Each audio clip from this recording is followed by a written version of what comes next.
नमस्कार साथियों, स्वागत है आपका हमारे YouTube चैनल में। और हम देख रहे हैं हिंदी नटसट अध्ययन में इकाई 10, जो कि इकाई 10 में भी एक साहित्य की डायरी यह हम देख रहे हैं, जो गजानन माधव मुक्तिबोध द्वारा लिखित है।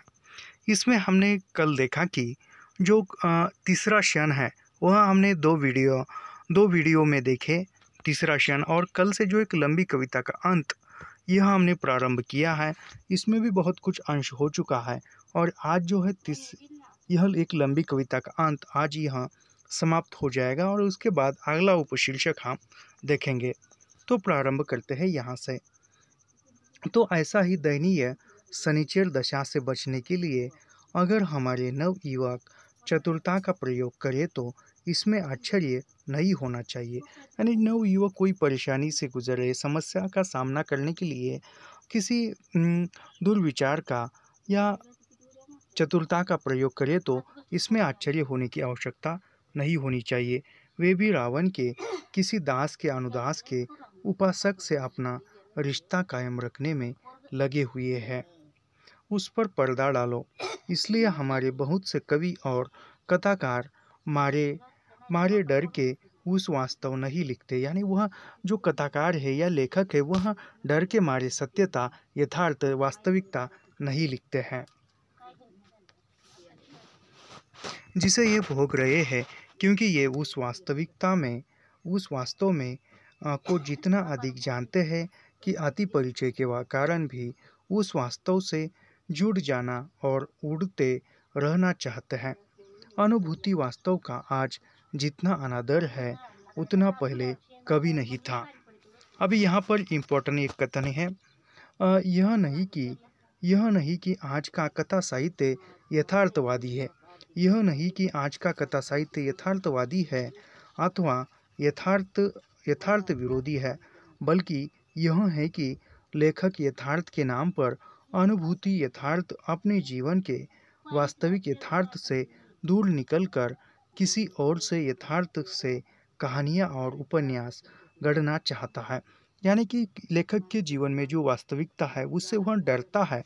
कहीं मैं वास्तविकता लिखूँ, सच्चाईता लिखूँ तो कहीं मेरे लिखान में बाधा न उत्पन्न हो जाए, इसलिए वह वास्तविकता छोड़कर दूर भागता है।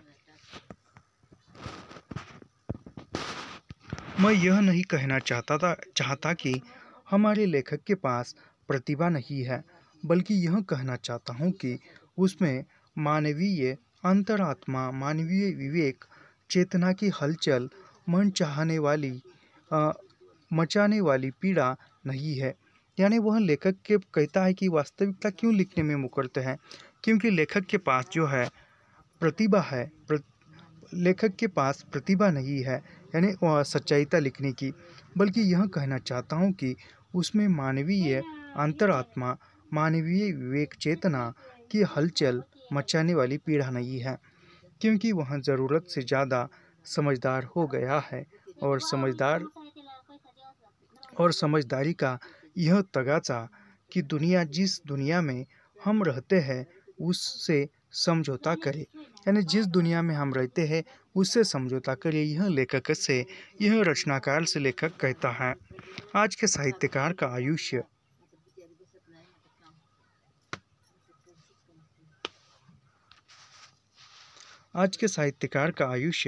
क्रम क्या है? यानी आज के साहित्यकार का आयुष्य क्रम क्या है?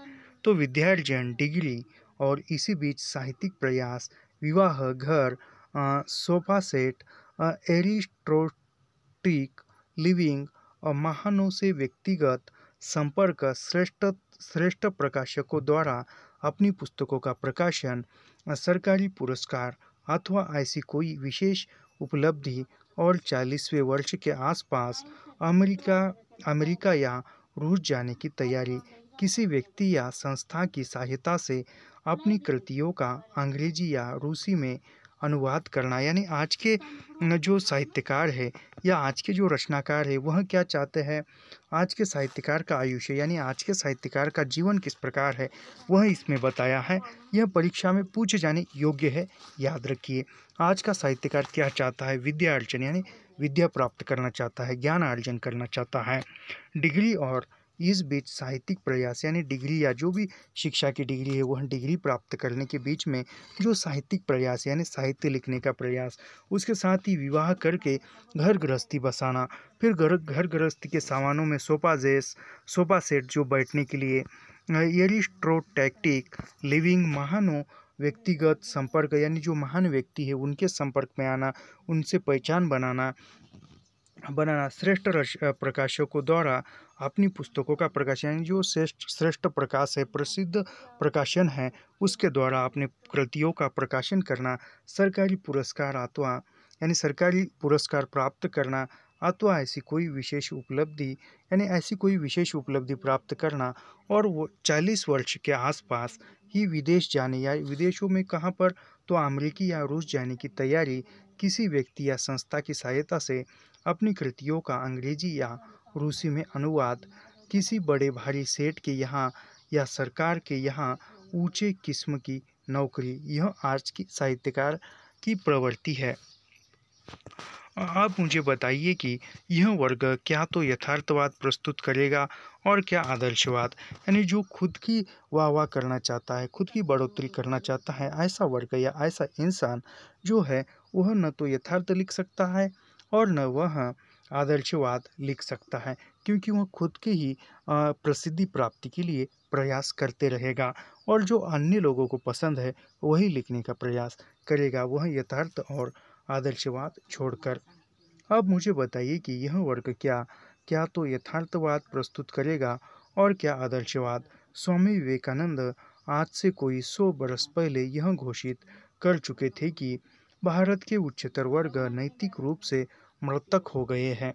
ये यहाँ पर बात याद रखिए, स्वामी विवेकानंद ने आज से कहीं 100 वर्ष पहले कहा था कि जो भारत के जो उच्चतर वर्ग है, यानी भारत के जो उच्चतर वर्ग में रहने वाले लोग हैं, वह लोग नैतिक रूप से मृतक है, यानी उसके पास नैतिकता नहीं है। उनकी जो नैतिकता है, उच्च वर्ग के लोगों के पास की नैतिकता मृत हो चुकी है, नष्ट हो चुकी है। वे कहते हैं कि भारत की एकमात्र आशा उसकी जनता है।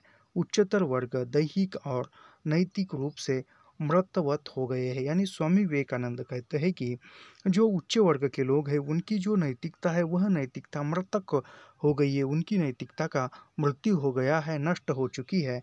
और भारत की एकमात्र आशा यानी भारत की जो एकमात्र आशा है नैतिकता के या यथार्थवाद के बारे यथार्थ सत्यता के बारे में, तो वह कौन है, तो वह है जनता।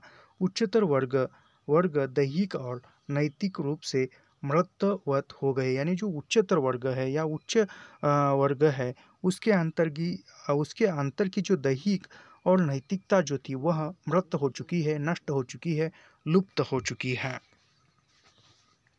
अगर उच्चतर वर्गों की यह हालत उस समय थी तो आज हम सिर्फ यह कहेंगे कि इस समय भारत के उच्चतर वर्ग दैहिक रूप से खूब प्रबल हो गए हैं, यानी उस समय जो दैहिक रूप से और नैतिक रूप से उच्च वर्ग मृत था, तो आज के दौर में जो है वह उच्चतर वर्ग दैहिक रूप से जो है वह प्रबल है, बलशाली है। और जहाँ तक नैतिकता का प्रश्न है वह न पहले कभी थी न आज है। नैतिकता के स्थान पर आज सिर्फ सौदेबाजी और अवसरवादिता है, यानी वह उच्चतर वर्गों में पहले भी नैतिकता नहीं थी और आज भी नहीं है, केवल नैतिकता के नाम पर सौदेबाजी या अवसरवादिता यानी स्वार्थ पर आधारित है। स्वामी विवेकानंद ने एक बार यह भी कहा था, अभी स्वामी विवेकानंद जी का यहाँ पर एक कथन है, काफ़ी इम्पोर्टेंट है। स्वामी विवेकानंद ने एक बार यह भी कहा था, मैं एक समाजवादी हूँ, इसलिए नहीं कि वह एक सर्वगुण संपन्न संपूर्ण व्यवस्था है, बल्कि इसलिए कि रोटी के अभाव की अपेक्षा आधी रोटी बेहतर होती है। अन्य व्यवस्थाओं की परीक्षा की जा चुकी और उनमें अभाव पाए गए। अब इस व्यवस्था की भी परीक्षा कर ली जाए, अगर और किसी बात के लिए नहीं तो केवल नवीनता के लिए ही क्यों न सही। यानी स्वामी विवेकानंद कहते हैं कि मैं एक समाजवादी हूँ, यानी समाजवादी यानी समाज को मानने वाला समाजवादी हूँ, इसलिए नहीं कि वह एक सगुण संपूर्ण, यानी मैं समाजवादी हूँ इसलिए मैं समाजवादी नहीं हूँ कि समाज एक सर्वगुण संपन्न है इसलिए मैं समाजवादी नहीं हूँ, बल्कि इसलिए समाजवादी हूँ कि रोटी के अभाव की अपेक्षा, यानी एक रोटी के अभाव अभाव की अपेक्षा में आधी रोटी बेहतर होती है, यानी एक रोटी की प्यास से बेहतर आधी रोटी की प्यास मिल जाए तो अच्छी है। अन्य व्यवस्थाओं की परीक्षा की जा चुकी और उनमें अभाव ही अभाव पाया, यानी रोटी को छोड़कर, भूख को छोड़कर अन्य बातों की व्यवस्थाओं की परीक्षा की तो बाकी इसमें अभाव ही अभाव दिखे विवेकानंद को। अब इस व्यवस्था की भी परीक्षा कर ली जाए, अगर अगर और किसी बात के लिए नहीं तो केवल नवीनता के लिए ही क्यों न सही। ध्यान में रखिए ये बातें स्वामी विवेकानंद ने कही रूसी क्रांति रूसी राज्य रूसी राज्य क्रांति के पहले कही गई है, यानी यह जो बातें हैं यह जब रूस की क्रांति होने से पहले विवेकानंद ने ये बातें कही है। मैंने स्वामी विवेकानंद का नाम क्यों लिया? अभी लेखक कहते हैं कि मैंने स्वामी विवेकानंद का ही नाम क्यों लिया, अन्य किसी विद्वान का नाम क्यों नहीं लिया? इसलिए कि अब मैं बुजुर्ग होने जा रहा हूँ और पीछे की ओर देखने का अभ्यास कर रहा हूँ। यानी स्वामी विवेकानंद का नाम क्यों लिया लेखक ने? क्यों लिया? क्योंकि लेखक जो है उम्र में बड़े होते जा रहे हैं, वह बुजुर्ग हो रहे हैं और इसलिए पीछे मुड़कर देखने का अभ्यास कर रहा हूँ। लेकिन यह भी मैं बता देना चाहता हूँ कि आज का उच्चतर वर्ग अधिक जड़ और अधिक प्रतिगामी हो गया है। वह इस समय साहित्य में ऐसे विचारों का प्रचार करना चाहता है जिसके द्वारा हमारा साहित्यिक व्यक्ति अनुभूत वास्तवों की पाश्विकता और मानवीयता पर पर्दा डाल दे और वह जनता की ओर उन्मुख न हो। जनता के विरोध का एक उदाहरण लीजिए। हमारी नई कविता में बहुत बार ऐसे भाव विचार प्रकट किए जाते हैं जो नितांत प्रतिक्रियावादी है, यानी नई कविता में ऐसे विचार भरे जाते हैं कि जो प्रतिक्रियावादी हो या प्रतिक्रिया आने की संभावना है। नई कविता की फॉर्म का सवाल नहीं है, यानी नई कविता किसी फॉर्म का सवाल नहीं है, सवाल है उन दृष्टियों का जो मेरे ख्याल से बिल्कुल गलत है, गलत ही नहीं बल्कि प्रतिक्रियावादी है। आज के युवक की बाह्य स्थिति और अंतस्थिति का वर्णन करते हुए एक कवि कहता है, यानी आज की स्थिति का बाह्य वर्णन और अंतस्थिति का वर्णन करते हुए एक कवि कहता है कि क्या कहता है यहाँ देखते हैं। कहता है कि अगर बाह्य जगत में काम करना पड़ा तो लामुहला अगर बाह्य जगत में काम करना पड़ा तो लामुहला मुझे भीड़ बन जाना पड़ेगा। मैं जुलूस में शामिल हो जाऊंगा, लेकिन भीड़ और जुलूस तो मनुष्य के व्यक्तित्व के परिहार का अंतर व्यक्तित्व के संहार का सूचक है, इसलिए मेरी मुक्ति कहीं भी नहीं है। यानी एक कवि कहता है कि मेरी मुक्ति बाहर भी नहीं है और भीतर भी नहीं है। एक पुराना प्रयोगवादी कवि भी भीड़ से घबराता है, यानी पुराना भी प्रयोगवादी कवि भीड़ से घबराता है। भीड़ के प्रति भयानक प्रतिक्रिया करते हुए वह उससे दूर हटना चाहता है, यानी एक पुराना प्रयोगवादी कवि है वह भी भीड़ से घबराता है और वो भीड़ से घबराने के लिए भीड़ के प्रति भयानक प्रतिक्रिया करते हुए भीड़ से वह दूर भागना चाहता है, भीड़ के प्रति घृणा व्यक्त करता है।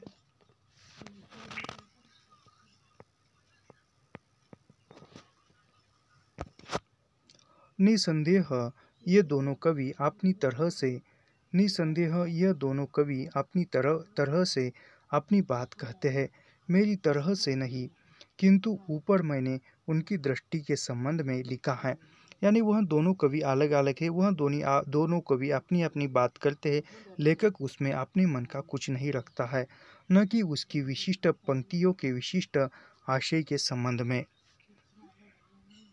कोई भी बुद्धिमान व्यक्ति यह जानता है कि एक स्थान में एकत्र असंगठित जनता भीड़ नहीं है, यानी कोई भी बुद्धिमान व्यक्ति यह जानता है कि जानता है कि एक स्थान में एकत्र असंगठित जनता भीड़ नहीं है, यानी कोई भी व्यक्ति जानता है कि किसी एक स्थान पर असंगठित रूप से एकत्रित हुए हुए जो लोग हैं वह भीड़ नहीं होती है, क्योंकि वह एक संगठित है।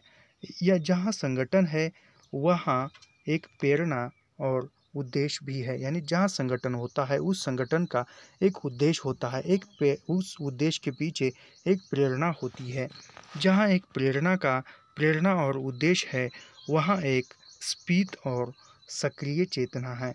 देश विदेश के पिछले इतिहास से हमें यह सूचित होता है कि संगठित जनता ने असाधारण कार्य किया है, यानी जो संगठित है उसने कुछ असाधारण कार्य किए हुए हैं। हाँ, यहाँ यह सही है कि इस संगठित जनता की प्रेरणा और उद्देश्य को देखकर ही यह निश्चित करना होगा कि यदि वह प्रेरणा और उद्देश्य सूचित है तो वह संगठित एकत्रीकरण भी सर्वतः उचित है, और यदि वह प्रेरणा और उद्देश्य गलत है तो वह संगठित एकत्रीकरण भी अनुचित है। यानी उस संगठन का उद्देश्य या प्रेरणा गलत है तो वह संगठन भी एकत्रीकरण भी अनुचित है, यानी वह भी उचित नहीं हो सकता, वह भी संगठन भी गलत हो सकता है। किंतु हमारे कई नए कवियों ने उस एकत्रीकरण से ही डर लगता है, यानी वह उस जो गलत उद्देश्य से स्थापित किए हुए संगठन है उसी संगठनों से कवि जो है डरते हैं, एकत्रीकरण से डर लगता है। जिन्हें जनता का सामूहिक दृश्य कह सकते हैं उसे सामूहिकता से चीड़ है, क्योंकि अभी कवियों को सामूहिकता से क्यों चीड़ है यह देखते हैं। इसलिए कि पश्चिमी विचार पत्र उसे वैसा ही सिखाते हैं।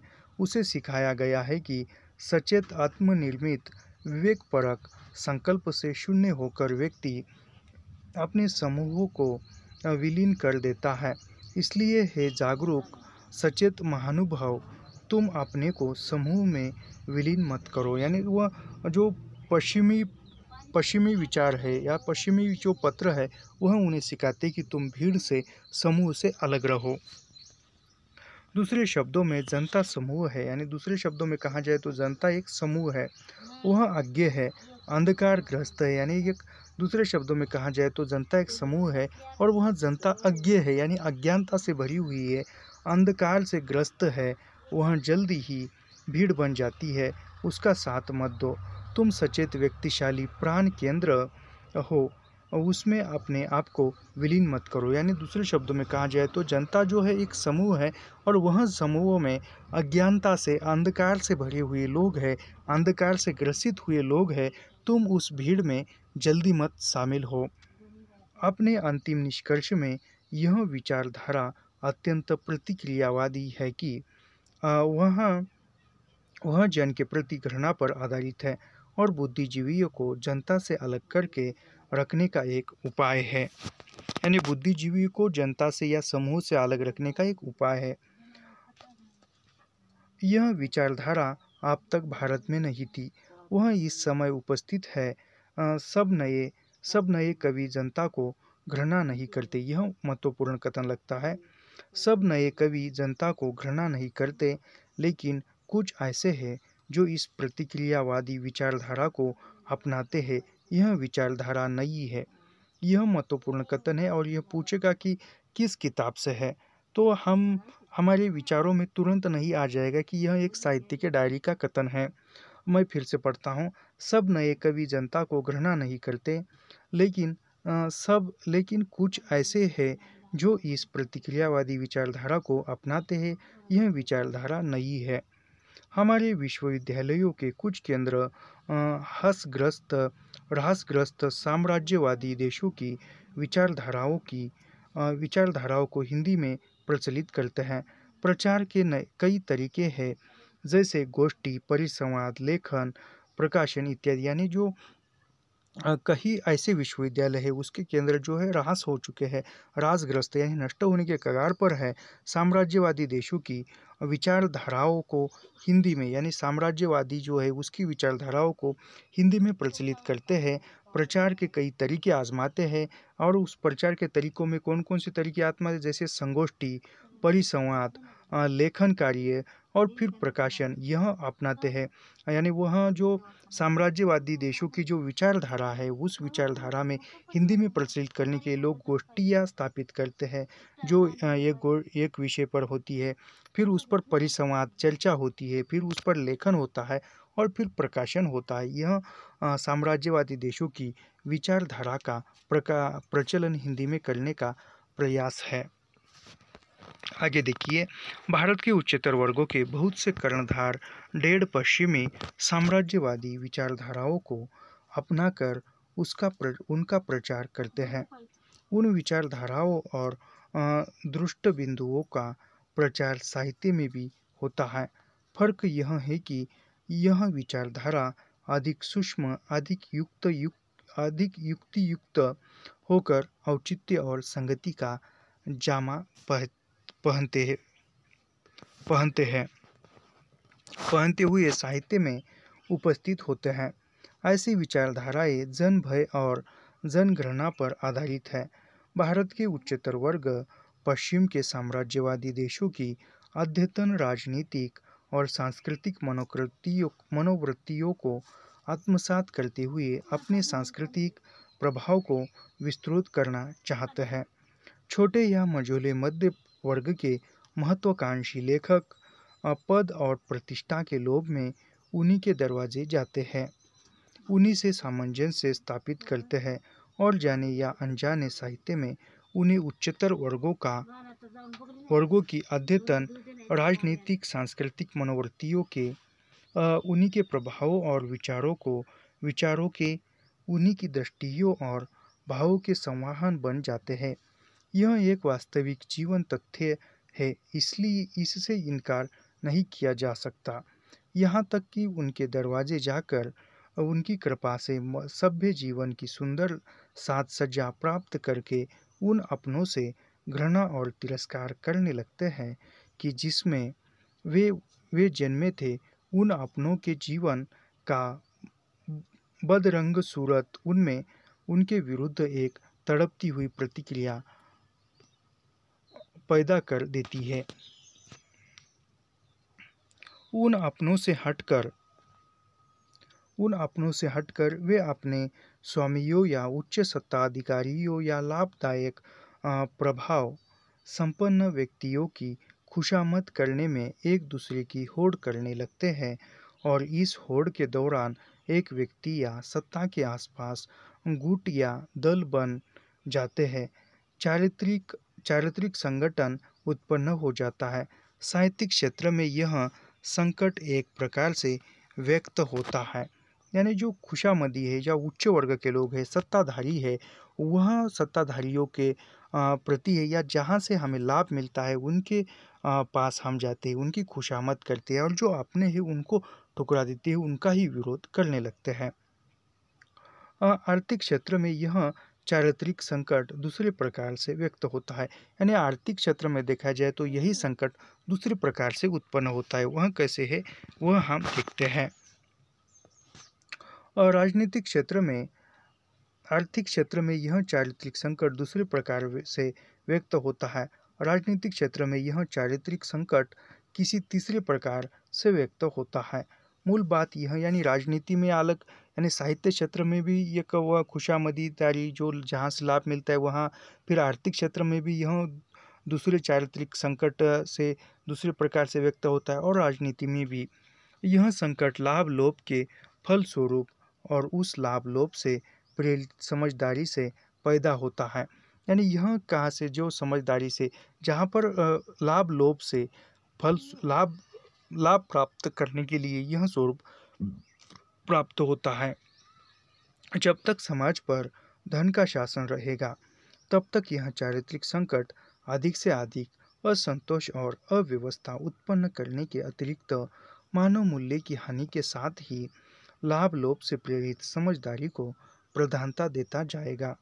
आदमी ज़्यादा से ज़्यादा टुच्चा और ओछा होता चला जाएगा। फलतः न केवल सामान्य जनता पर उसके दासों उपदासों द्वारा शोषण का बोझ बढ़ता जाएगा, वरन यह कि उन स्वामियों और दासों तथा उपदासों के चारित्रिक अधपतन से उत्पन्न परिस्थिति भी सामान्य जनता के लिए अधिक अधिक भयावह और दुर्वह होती जाएगी। ऐसे भयानक दृश्यों का विस्तार भारत में आज भी कम नहीं है, यानी भारत में भी यह बढ़ता जा रहा है। तो मैंने यह सब क्यों लिखा? अभी यह सब लेखक ने क्यों लिखा यह बताते हैं। इसलिए कि आज निर्धन को इस परिस्थिति में जीवन यापन करना पड़ रहा है, यानी जो निर्धन है, पैसे से उसके पास जिसके पास पैसे कम है, उनको इन उपर्युक्त सभी स्थितियों में जीवन जीना पड़ रहा है और चारित्रिक अधपतन के मानसिक संकटों और आंतरिक ग्लानियों का अनुभव करना पड़ रहा है। इस परिस्थिति से आप इस स्थिति को भी मिलाकर देखिए। हिंदी क्षेत्र में कोई व्यापक सजीवनकारी आंदोलन या हलचल नहीं है जो संभवतः अन्य भाषा भाषी प्रांतों में है। ऐसी स्थिति में तो जबकि बाह्य समाज में संजीवनकारी उत्प्रेरक आंदोलन या ऐसी संगठित शक्ति नहीं है। एक संवेदनशील मन जिसमें एक तक अवसरवादी कौशल और लाभ लोभ की समझदारी विकसित नहीं हुई है, केवल अपने को निसंदेह अनुभव करता है। यदि वह कवि हुआ तो सहज मानवीय आकांक्षाओं की पूर्ति के लिए सामाजिक वातावरण के अभाव में आप उसके काव्यात्मक रंग अधिक श्यामल, अधिक बोझिल और अधिक आत्मग्रस्त हो जाते हैं। हाँ, तो मैं अपनी एक कविता में उन्हीं काजली रंगों का प्रयोग किया है। अंतर केवल यह है कि इस श्यामल लता के कार्य कारण संबंध भी वहाँ प्रस्तुत किए गए हैं। आप कविता कोई निबंध, तो यह भी महत्वपूर्ण कथन है, याद रखिए। जो महत्वपूर्ण है वहीं पर मैं विश्लेषण करूँगा। आप कविता कोई निबंध तो है नहीं कि जिससे लोगों को आज के हलचल की जानकारी मिले, यानी कविता जो है कोई निबंध नहीं है जो विस्तार किया जाए, तो जिसके आज के यानी कविता कोई निबंध तो है नहीं कि जिससे लोगों को आज के हलचल की जानकारी मिले। न वह कोई नाटक है जिसमें पात्र प्रस्तुत होकर मूर्त रूप से जीवन यथार्थ उपस्थित करते हैं। ना ही कविता निबंध है और ना ही वह नाटक है पात्रों द्वारा जीवन को साकार रूप में मंच पर उपस्थित करते हैं। कविता एक संगीत को छोड़ अन्य सब कलाओं से अधिक अमूर्त है, यानी कविता केवल एक संगीत है, अन्य कला उसमें गौण मानी जाती है, यानी अन्य कला में कविता उत्पन्न नहीं हो सकती। जैसे कहानी, निबंध, नाटक, यह इसमें कविता नहीं हो सकती है और सिर्फ संगीत में ही कविता लिखी जा सकती है। वहाँ जीवन यथार्थ केवल भाव बनकर प्रस्तुत होता है, यानी केवल कविता में जीवन का जो सत्यता है, जीवन की जो वास्तविकता है, वही केवल भाव बनकर प्रस्तुत होती है। यह बिंब बनकर या विचार बनकर कविता के भीतर की सारी नाटकीयता वस्तुतः भावों की गतिमयता है। उसी प्रकार कविता के भीतर का कथा तत्व भी भाव का इतिहास है। यानी यह ऐसा प्रश्न पूछा जाएगा, यहाँ से दिएगा, उसी प्रकार कविता के भीतर का कथा तत्व भी भाव का इतिहास है।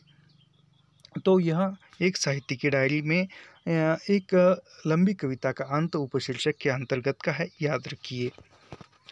तो फिर ऐसी स्थिति में यह असंभव नहीं है कि कविता को अनेक क्रमबद्ध गद्य चित्रों में प्रस्तुत किया जाए, अथवा अनेक क्रमबद्ध गद्य चित्र कुछ इस तरह आलोकित और दीप्तिमान हो उठे कि छंद बन जाए, गतिमान हो जाए और एक विशेष दिशा की ओर प्रवाहित हो सके। पता नहीं क्यों और कैसे मैंने एक काव्य कथा लिखी, यानी लेखक ने एक काव्य कथा लिख दी थी। निसंदेह उसमें कथा का केवल आभास है, यानी लेखक ने एक काव्य कथा लिखी है, लेकिन उसमें कथा का केवल आभास दिखता है। नाटकीयता की केवल मरीचिका है। वह विरुद्ध आत्मगत काव्य है और उस वाक्य के रंग सावले है, बिल्कुल सावले। भय, आतंक, अनिश्चय, जिज्ञासा, कुतूहल, समाधान, घबराहट और दुर्निश्चितता उनमें झलक उठती है वह असल में एक एली एलिगेरी है, एक रूपक है। वह रूपक क्या है? अभी वह रूपक क्या है इस पर लेखक बात करते हैं। एक व्यक्ति है, उसे लगता है कि वह एक ऐसे अहाते में चला आया जहाँ पहुँचना प्रतिबद्ध है। यानी एक व्यक्ति है ऐसे जगह पर जाता है जहाँ पर आने में प्रतिबद्ध है। उस अहाते के भीतर एक बंगला है, पुराना धुराना, यानी उस जब पहले ही आने में मनाही है फिर भी वहाँ पर जाता है और वहाँ पर जाने के बाद एक बंगला है, वह पुराना बंगला है। बंगला रहस्यमय है। वह सुना है वहाँ उससे एक आदमी मिलता है, यानी बंगला पुराना है, सुना है और वहाँ पर उस व्यक्ति को एक आदमी मिलता है जो गुप्तचर प्रतीत होता है। एक दूसरा आदमी मिलता है जो बिल्कुल पागल है, यानी एक आदमी मिलता है वह गुप्तचर है और दूसरा मिलता है वह बिल्कुल पागल है। कविता के अंत में बताया जाता है कि इस बंगले को सीढ़ियाँ ज़मीन के भीतर से, यानी कविता के अंत में बताया जाता है कि इस बंगले की जो सीढ़ियाँ है वह सीढ़ियाँ ज़मीन के भीतर से हैं, चलती है, यानी वह चलती है ज़मीन के भीतर से सीढ़ियाँ चलती है। वे कई देशों में जा निकलती है, यानी उस बंगले के जो अंदर की जो ज़मीन से अंदर की सीढ़ियाँ जो चलती है वह कई देशों में जा निकलती है। शहरों के क्वार्टर टावर में भी चुपचाप पहुंच गई है। मानव मस्तक के भीतर के सर्वोच्च स्थान पर भी इस बंगले से सब ने अपना अपना सामंजस्य स्थापित कर लिया है। इसी सामंजस्य स्थापना के फलस्वरूप सब लोग अंदर से टूट गए, यानी इसी प्रकार सब लोग जो है अंदर से टूट गए हैं। यानी कहा जाए तो वह जो बंगला है वह बंगला क्या है? तो वह बंगला हमारा आंतरिक सामंजस्य है या आंतरिक हमारा मन है। इसी सामंजस्य स्थापना के फलस्वरूप सब लोग अंदर से टूट गए हैं। उसके दिल की कई फाके हो गई है। इसी कारण से प्रतीत होता है कि यहाँ एक वानर सत्ता है, अर्थात एक नकारावाद। संक्षेप में वह बंगला लाभ लोभ की यथार्थवादिनी सत्ता का प्रतीक है। यानी वह बंगला किसका प्रतीक है? तो वह बंगला लाभ लोभ के अर्धवादिनी, यानी लाभ लोभ या स्वार्थपरकता का एक वह प्रतीक है, जिसके सामंजस्य और असंतुलन स्थापित करने के लोगों ने अपने आप को झुंझला दिया है। बंगले के भीतर आत्मा की हत्या हो चुकी है।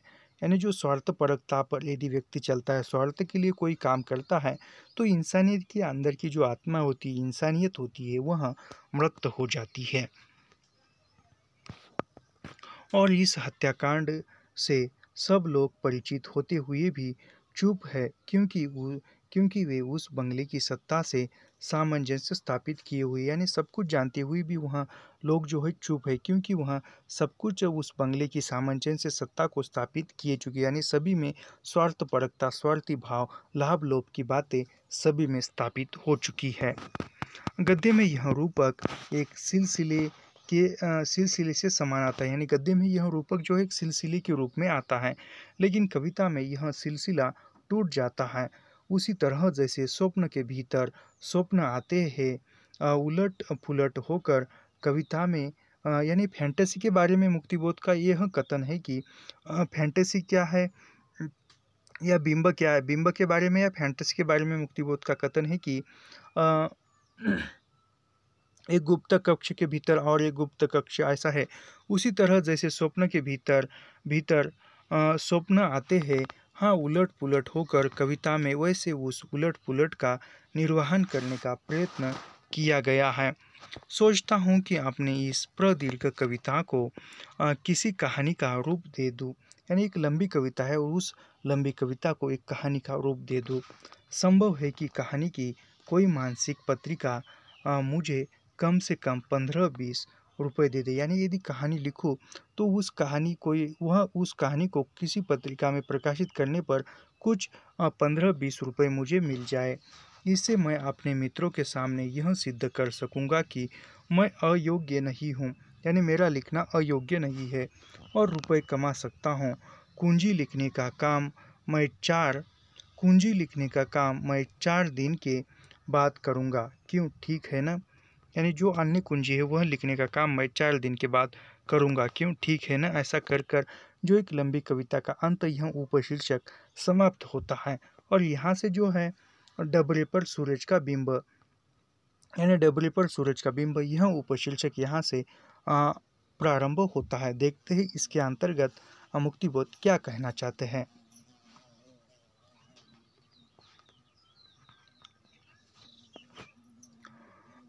जब उससे मैं सड़क पर मिला, यानी जब उससे यानी केशव को जब सड़क पर मिला, मुझे लगा कि वह, मैं एक बात बताना भूल गया, केशव का जो जिक्र हुआ था तीसरा शन नामक उपशीर्षक में, वह केशव पात्र जो है एक काल्पनिक पात्र है।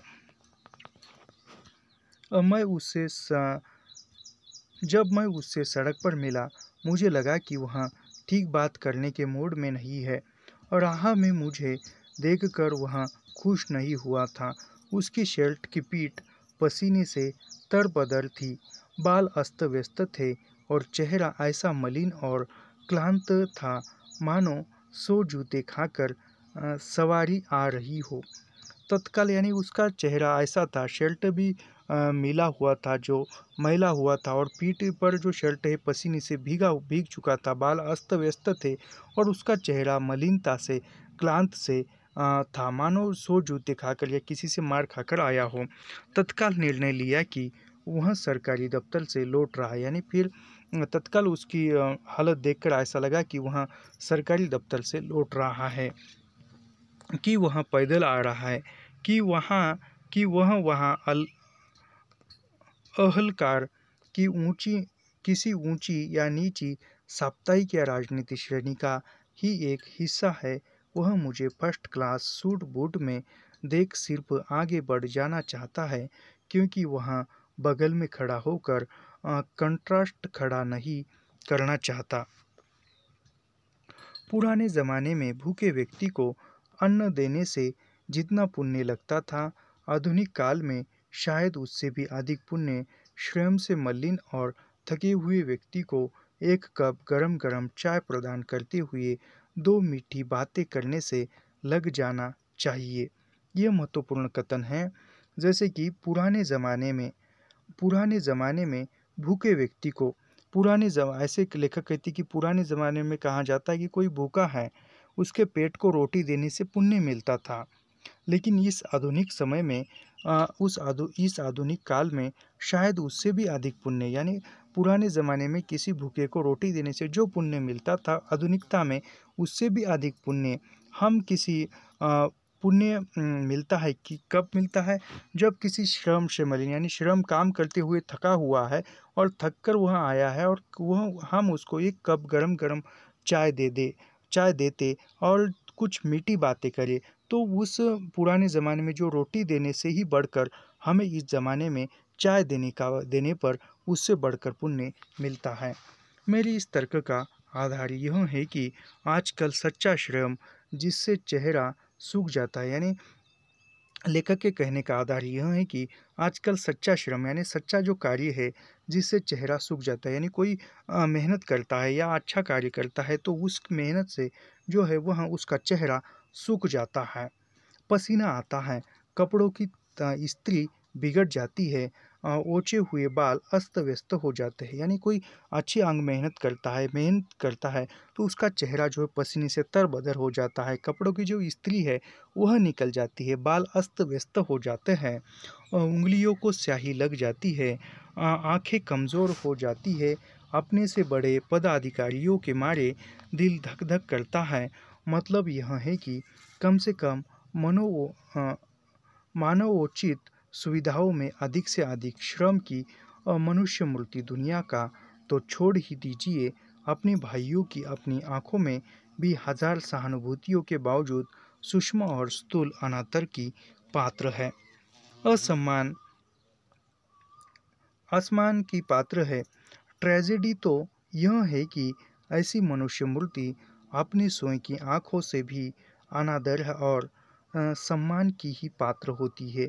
इस विश्वव्यापी और अंतर्यामी अनादर और असम्मान की धूल धारण कर हृदय में बासी कटुआ जहर लिए हुए थके, क्लांत और श्रमित व्यक्ति जब अपने दफ्तरों से बाहर 2 मील दूर अपने घर की तरफ लुढ़कते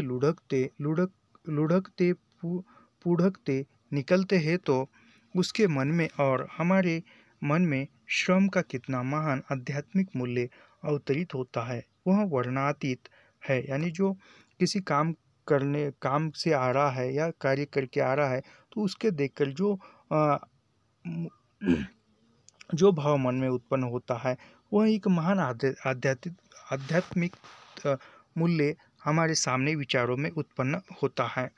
इस तिहारे पर खड़े होकर मुझे उस व्यक्ति की ज़रूरत महसूस हुई। वह मेरा परिचित था। आखिर जब मैं इस कोने में अकेला खड़ा हूँ तो वह मुझसे बातचीत तो कर ही सकता था, यानी वह व्यक्ति लेखक का परिचित था और वह मैं खड़ा रहूँ तो वह मुझसे बातचीत कर सकता था।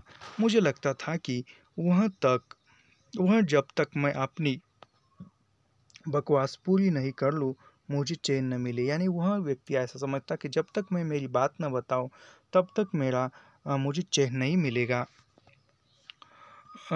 मैं पान चबा रहा था। सुरखुरु था, यानी मैं पान चबा रहा था, पान खा रहे थे। ऐसे मौके पर मनुष्य स्वभावतः बुद्धिमान हो जाता है। उसमें आत्मविश्वास की तेजस्विता रहती है। वह क्षण स्थायी ही क्यों न हो, वह आशावादी होता है। वह नसीहत दे सकता है और वह दूरदृष्टा होता है। चाहे तो पैगंबर हो सकता है, चाहे तो वह रोमांटिक प्रेमी बन सकता है। वाह वाह सुर्ख रूपन तेरा क्या कहना। बिना श्रम के जो प्राप्ति होती है, उपलब्धि होती है, वही तू है, यानी बिना श्रम किए जो प्राप्त होता है वही वह है। पल भर मैं संकोच की गटर गंगा में डूब गया। मैं रियली सचमुच फर्स्ट क्लास कपड़े पहने था, यानी सचमुच लेखक ने अच्छे कपड़े पहने थे, बेहतरीन सूट। मैं गया था शहर के ऊंचे दर्जे में कुछ लोगों से मिलने, यानी लेखक शहर के कुछ ऊंचे दर्जे के लोगों से मिलने गए थे, इसीलिए वह अच्छे सूट बूट पहनकर गए थे। वहाँ यहाँ तो महंगी किस्म के खादी के कपड़े चलते थे। यहाँ ये कपड़े आजकल मैं आधा बेकार हूँ, अपने ही घर में शरणार्थी हूँ, लिहाजा कुछ बड़े आदमियों के यहाँ जाकर एक असिस्टेंट डायरेक्टर के पद वह जगह अभी खाली नहीं हुई थी, लेकिन सुना था कि होने वाली थी, के लिए कोशिश कर रहा हूँ। यानी लेखक भी बेरोजगार है और वह कहता है कि मैं खुद के ही घर में शरणार्थी हूँ और एक असिस्टेंट डायरेक्टर का पद जो खाली होने वाला है उसी के लिए उस पद को पाने के लिए लेखक जानकारी के लिए गए थे। और जो ही आप ऐसे कपड़े पहन लेते हैं, अपने धुले मूछेपन को स्वास्थ्य की संवेदना मानते हुए थोड़ी देर के लिए ही क्यों न सही अपने को बादशाह अनुभव करते, यानी जो कपड़े बदलते हैं तो खुद को रुबाबदारी अच्छा समझते हैं। गौरव और गरिमा की यह संवेदना, तेरा नाम सत्य है, तेरा नाम शिव है, तेरा नाम है सौंदर्य। लेकिन शहर के उस फैशनेबल मोहल्ले के अपने आत्मीयों से लौटकर मुझे आकस्मिक यह भावना हुई कि मैं अकेला हूँ कि अपनी असली श्रेणी के साथी के साथ बैठकर ही मैं अपने आनंद का विवरण और उपभोग कर सकता हूँ। यानी लेखक को पता चलता है कि मैंने अच्छे कपड़े पहने, लेकिन फिर भी मैं मेरे साथी के साथ बैठकर ही मैं जो असली सुख है, जो सच्चा सुख है, वह जो आनंद है, तभी मैं असली मेरे साथी है उनके साथ बैठने पर ही मुझे मिल सकता है। और इसी अंत प्रवृत्ति के अंदरूनी धक्के के फलस्वरूप मैं ऑफिस से लौटते हुए उस व्यक्ति को आमंत्रण दे बैठा, यानी उस व्यक्ति को मिलने का आमंत्रण दे दिया ऑफिस से लौटते हुए। लेकिन जो ही मैं उसके साथ चाय पीने लगा, हम दोनों के बीच एक जहरीली चुप्पी की रेख दूरी का मापदंड बनने की कोशिश बनने लगी। यानी चाय पीने लगे, दोनों में एकदम सी चुप्पी रही, कुछ बोले नहीं। उदारता उदारता की पराकाष्ठा करते हुए उसके लिए एक कप चाय और मंगवाया, यानी फिर एक और कप चाय मंगवाया लेखक ने। मैं अपने शरीर पर पड़े हुए कपड़ों से लगातार सचेत था। ये वस्त्र ही, यानी कपड़ों से जो कपड़े थे उससे लेखक सचेत थे। ये वस्त्र है कि मुझे उससे दूर, यानी ये जो शरीर पर जो अच्छे कपड़े पहने थे वह कपड़े ही लेखक को उस साधारण व्यक्ति से दूर ले जा रहे थे। इस संकोच को दूर हटाने के लिए मैंने कोट उतार कर रख दिया। गर्मी के बहाने शर्ट के बटन इस प्रकार खोल दिए कि अंदर उल्टी पहनी हुई जीर्ण शीर्ण फटी बनियान लोगों को दिखाई दे सके। यानी लेखक कहता है कि मैं भी तुम्हारे जैसा ही हूँ, सर्वसामान्य हूँ, यह दिखाने के लिए मैं चाहता था कि वह मेरे अंदरूनी नक्शे को देखे, लेकिन शायद वह अपनी धुंधलके में उड़ते हुए थके हारे की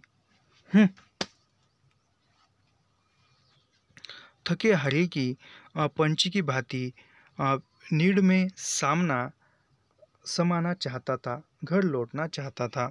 यानी वह लेखक भी उसको दिखाना चाहता है कि मैं भी तुम्हारे जैसा सर्वसामान्य हूँ, रोजगार प्राप्त करना चाहता हूँ, लेकिन वह नहीं देख रहा है।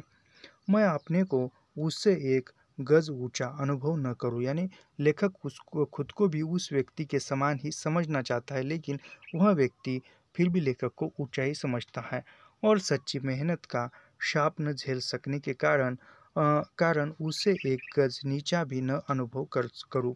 इसलिए उसका जी खुश करने के साथ हंस बोल लेने के लिए मैंने उससे पूछा, कल ऑल इंडिया रेडियो से मैंने आपकी कहानी सुनी, बहुत अच्छी थी, पढ़ी भी अच्छी गई। यानी लेखक ने कहा कि कल जो ऑल इंडिया रेडियो पर मैंने तुम्हारी एक कहानी सुनी, वह कहानी बहुत अच्छी थी और पढ़ी भी अच्छी गई थी। उसने मेरी तरफ ध्यान से देखा यह जानने के लिए कि मेरा इरादा क्या हो सकता है। यानी लेखक ने उसकी तरफ देखा और उस लेखक के बोलने का इरादा क्या हो सकता है, यह जानने की कोशिश उस व्यक्ति ने की। उसने प्रभुतावश कहा, आजी आप आलोचक है, नुक्स बताइए। यानी उसने कहा कि आप जो है आप तो आलोचक है, सिर्फ आप नुक्सा बताइए। मैंने विश्वास दिलाया कि उसकी कहानी बहुत अच्छी थी, क्योंकि वह सचमुच बहुत अच्छी थी, लेकिन उसका जी नहीं भरा। यानी वह लेखक कहता है कि सचमुच उसकी कहानी जो थी अच्छी थी, लेकिन फिर भी अच्छी है कहने पर उसका जी नहीं भरा, उसके मन में संतोष प्राप्ति नहीं हुई। उसने मेरी तरफ गौर से देखा।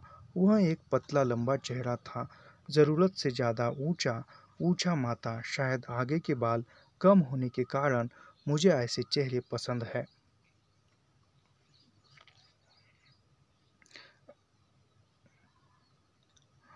ऐसे लोगों में आप डूब सकते हैं और आपकी डुबकी को वे एंजॉय करने, मज़ा लेने की ताकत रखते हैं। कम से कम मेरा ख्याल है मेरे द्वारा की गई प्रशंसा के प्रति उसकी संदेह की दृष्टि मुझे बहुत बहुत भाई। एक सच्चा लेखक जानता है कि वह कहाँ कमज़ोर है, कि उसने कहाँ सच्चाई से जी चुराया है, कि उसने कहाँ लिपापोती कर डाली है, उसने कहाँ उलझा चढ़ा दिया है, कि उसे वस्तुतः कहना क्या था और कह क्या गया है, कि उसकी अभिव्यक्ति कहाँ ठीक नहीं है। वह इस बखूबी जानता है, क्योंकि वह लेखक सचेत है। अभी यहाँ पर एक ये महत्वपूर्ण कथन है, एक सच्चा लेखक जानता है।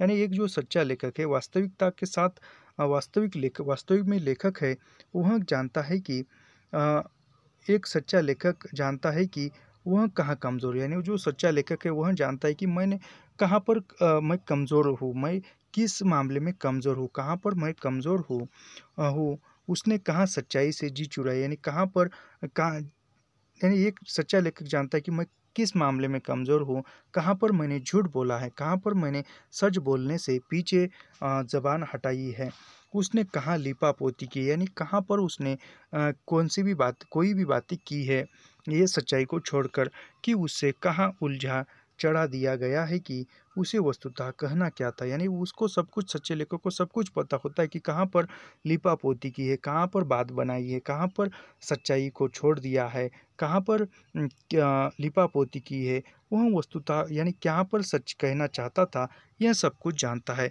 कह क्या गया है कि उसकी अभिव्यक्ति कहाँ ठीक नहीं है, वह इसे बखूबी जानता है, क्योंकि वह लेखक सचेत है। यानी जो लेखक जानता है कि मैं कहाँ पर कमज़ोर हूँ, मैंने कहाँ पर सच्चाई से जी चुराया है, यानी सच बोलने से कतराया है, कहाँ पर मैंने लीपापोती की है, कहाँ पर मैंने झूठ बोला है, कहाँ पर कहाँ पर मैंने गलत अभिव्यक्ति की है। वो जो ऐसी बातें जानता है वही सच्चा लेखक हो सकता है। सच्चा लेखक अपने खुद का दुश्मन होता है। यानी सच्चा लेखक किसका दुश्मन होता है? तो सच्चा लेखक जो है वह खुद का दुश्मन होता है।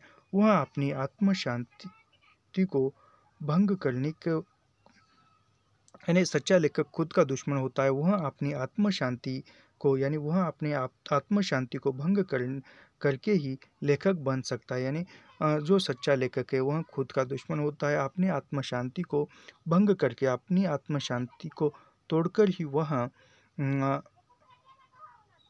लेखक बन सकता है। इसलिए लेखक अपनी कसौटी पर दूसरों की प्रशंसा को भी कसता है। यानी लेखक अपनी कसौटी पर दूसरों को कसता है और आलोचना को भी वह अपने खुद का सबसे बड़ा आलोचक कहता है। यानी लेखक भी आलोचना को खुद से बढ़कर बड़ा आलोचक समझता है। बेचारा सर्वज्ञ शब्द तत्पर आलोचक यह सब क्या जाने, वह केवल बाह्य प्रभाव की दृष्टि से देखता है। आलोचक साहित्य का दारोगा है। यानी आलोचक साहित्य का दारोगा है, याद रखिए।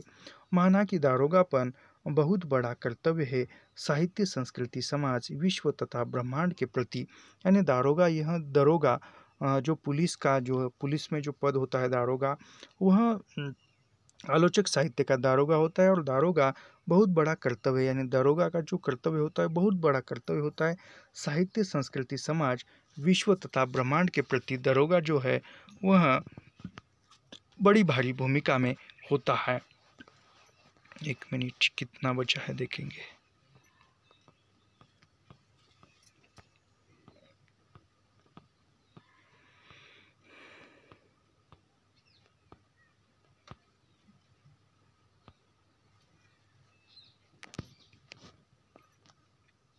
लेकिन मुश्किल यह है कि जितना ऊंचा उत्तरदायित्व सिर पर ले लेता है, यानी कितना ही बड़ा ऊंचा दायित्व जो है वह उत्तरदायित्व है वह दरोगा सिर पर लेता है, अपने को उतना ही महान अनुभव करता है। यानी जितना बड़ा कर्तव्य या कार्य हाथ में लेता है उतना बड़ा दरोगा जो है खुद को ऊंचा समझता है।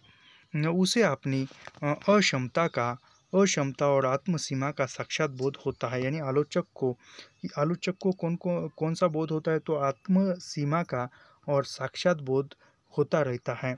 ऐसा क्यों? इसलिए कि वह अपनी अभिव्यक्ति की तुलना में धड़कने वाले केवल वस्तु सत्य से ही नहीं करता, वरन अपने स्वयं के साक्षात्कार सामर्थ्य की तुलना उस वस्तु सत्य की विशालता से करता है। आत्मसत्य की कह सकते हैं उसे, जिसका साधारण के लिए उसे लगता है कि जितना आवश्यक मन शांति उससे चाहिए नहीं है। कभी कभी तो उसे केवल आभास संवेदन से ही काम चलाना पड़ता है। तब अपनी विषय वस्तु की विशालता और गहराई की तुलना में लेखक अपने को हीन क्यों न अनुभव करे, जबकि वह खूब जानता है कि उसने जो कुछ वस्तुतः संपन्न किया है उससे भी अच्छा किया जा सकता है। जो भी कार्य किया है उससे भी अच्छा वह कार्य किया जा सकता है। मैंने उस दुबले पतले चेहरे के संदेह भाव को देखा और बात पलटने की दृष्टि से कहा, यह ज़रूर है कि आपकी कहानी बहुत ज़्यादा मनोवैज्ञानिक थी। यानी लेखक ने फिर कहा कि उस दुबले पतले चेहरे को कि आपकी जो कहानी थी वह मनोवैज्ञानिक थी। उसने मुस्कुरा कर जवाब दिया, मनोवैज्ञानिक न होती तो क्या होती, यानी फिर उस ले जिसने कहानी लिखी है वह कहने लगा कि मनोवैज्ञानिक न होती तो और किस प्रकार की होती। मन में ही घुलते और घुटते रहने के सिवा और क्या है जिंदगी में, यानी मन में ही घुटने के सिवा और क्या है जीवन में। इसलिए वह कहानी भी मनोवैज्ञानिक हो गई है। मैंने उससे असहमति प्रकट करना चाहिए। मैंने पूछा, तो क्या आप कुष्ठा को मनोवैज्ञानिकता की जननी मानते हैं, यानी जो कुष्ठा है, जो कुंठा है, कुंठा को आप मनोवैज्ञानिकता की जननी मानते हैं? ऐसा लेखक ने उस व्यक्ति को पूछा। कुंठा कुंठा उंठा मैं नहीं समझता, यानी वह व्यक्ति कहता है कि कुंठा उंठा मैं कुछ नहीं समझता। उसने जवाब दिया, हर ज़माने में गरीबों की मुश्किल रही है, यानी हर ज़माने में गरीबों को मुश्किलों का सामना करना पड़ा है। हर ज़माने में एक श्रेणी का दिल नहीं खुला है, बहुत विशाल श्रेणी का भारतीय जनता का मेहनत कश का।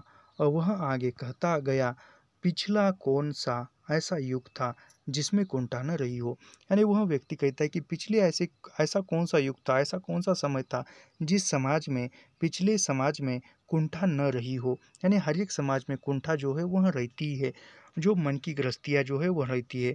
और फिर फिर कुंठा का मतलब क्या है, यानी कुंठा का मतलब क्या है, वह अब लेखक यहाँ पर बताते हैं। उसने समझाते हुए कहा, कुंठा का आधिपत्य तो तब समझना चाहिए जब कुंठा के बुनियादी कारणों को दूर करने की बेसब्री और विक्षोभ न हो। कुंठा का अगर फ्राइडियर साइको एनालिटिक मतलब लिया जाए तो दैनिक जीवन के कंठावरोध से उसका कोई संबंध नहीं है। कुंठा शब्द फ्रायडवाद और मार्क्सवाद की संकर संतान, यानी कुंठा शब्द जो है वह फ्रायडवाद, जो फ्रायड मनोविश्लेषणवाद के प्रवर्तक थे फ्रायड, और वह मार्क्सवाद संकलन की संतान है। वह दुबला पतला चेहरा मेरे सामने उठावदार और उभारदार हो गया। उसमें भव्य गरिमा प्रतिबिंबित हो उठी। मुझे लगा उसका दिमाग खुद ब खुद सोचता है। मैं उस व्यक्ति में मेरी दिलचस्पी ज़्यादा बढ़ गई, यानी उस व्यक्ति को बातें करने के लिए लेखक की जो है उत्साह बढ़ गया। मैं उसके विचारों को आदरपूर्वक सुनने लगा। उसने मुझे बोलने का अवसर नहीं, यानी इसमें जो है इस दोनों की ही बातें हैं। यहाँ पर जो है एक पेज बचा है, एक बचा नहीं हो सकेगा शायद, तो जितना हो सके उतना हम पढ़ेंगे और इसका जो थोड़ा सा अंश बचेगा कल की वीडियो में देखेंगे और उसके बाद जो अगला उपशीर्षक है वह देखेंगे, फिर भी हम पढ़ने का प्रयास करेंगे। उसने बोलने का अवसर न देते हुए, यानी उस व्यक्ति ने लेखक को बोलने का अवसर न दिया। मैंने तो सिर्फ मेहनत पर, अकारत मेहनत पर, उस मेहनत पर जो अपना पेट भी नहीं भर सकती, यानी वो कहता है कि मैंने ऐसी कहानी लिखी उस पर लिखने पर मेरा पेट भी नहीं भर सकता था, ऐसी बात पर मैंने लिखा। उसे मेहनत पर जो बहुत सज्जन है, उस महानशील श्रम पर लिखने वाला हूँ।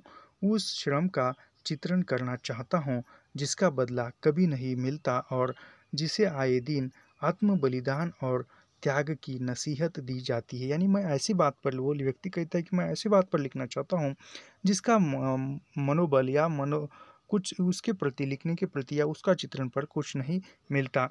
मैं उस भयानक मशीन का चित्रण करने वाली कहानी नहीं बल्कि उपन्यास लिखने वाला हूँ जिसमें हर आदमी वह नहीं है जो वस्तुतः है या होना चाहिए। उसमें मशीन का दोष नहीं, मशीन चलाने वालों का गुरुतर अपराध है। यानी जो उसमें मशीन का दोष नहीं है, जो मशीन चलाता है, मशीन चलाने वाले की जो मनोग्रस्ती है उसका वहाँ पर दोष है।